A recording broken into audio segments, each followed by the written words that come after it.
We're learning more about the announcement from California's governor yesterday that he's being investigated by the Department of Justice. In a new video posted to social media, Gavin Newsom did not hold back from criticizing what he calls an obvious effort by the president to use the levers of government to silence his critics. Here's some of what he said. Donald Trump isn't just coming after me because of my mean tweets. He's coming after me because I'm considering running for president. You can subpoena my records. You can investigate me. You can harass me. Put my name on every and any enemies list you have, but leave my wife and family out of your personal vendetta. CBS News California investigative correspondent Julie Watts is joining us here live in the broadcast center this morning. Julie, good to see you in person. Good to see you in person. So let's talk about this. One of the things that I find kind of remarkable is Gavin Newsom is outraged that he's being investigated by the Department of Justice. But if you read Politico and if you look at some of the political analysis out there, there's some people that are suggesting this is a boon for a potential presidential run. In other words, this is sort of a badge of honor to be investigated by the DOJ. What do you think?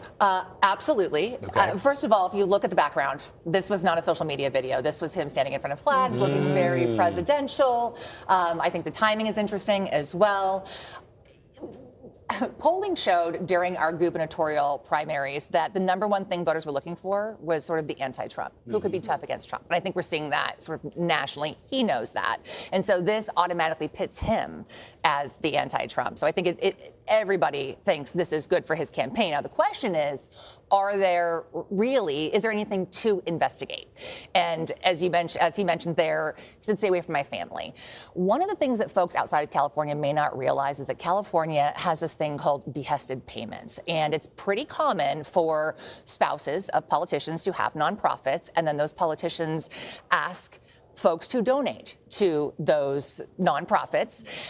It's not illegal, but it happens quite a bit, and there's been a lot of talk about that within the Newsom family. And so I think a lot of folks are assuming that at least part of this investigation is connected to Jennifer Siebel Newsom's nonprofits and any behested payments or folks that maybe had business with the state of California, with the governor, donating.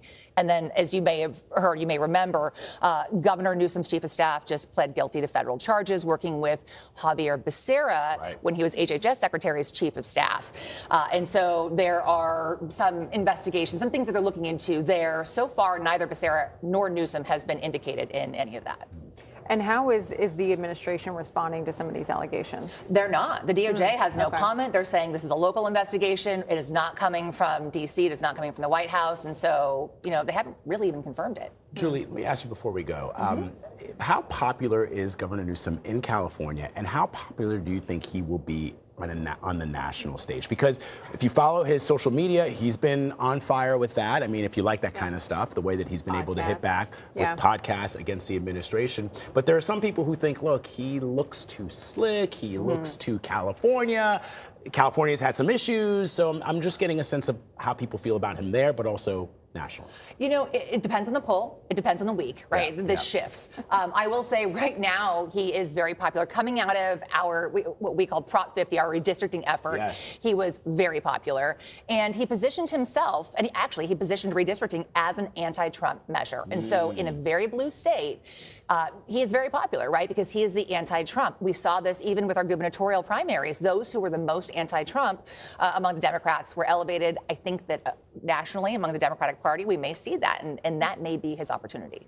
All right, we'll be watching. Julie Watts, thank you so much for joining us. Thanks for having me. And Matt, we did not plan this. Did you guys plan that? What?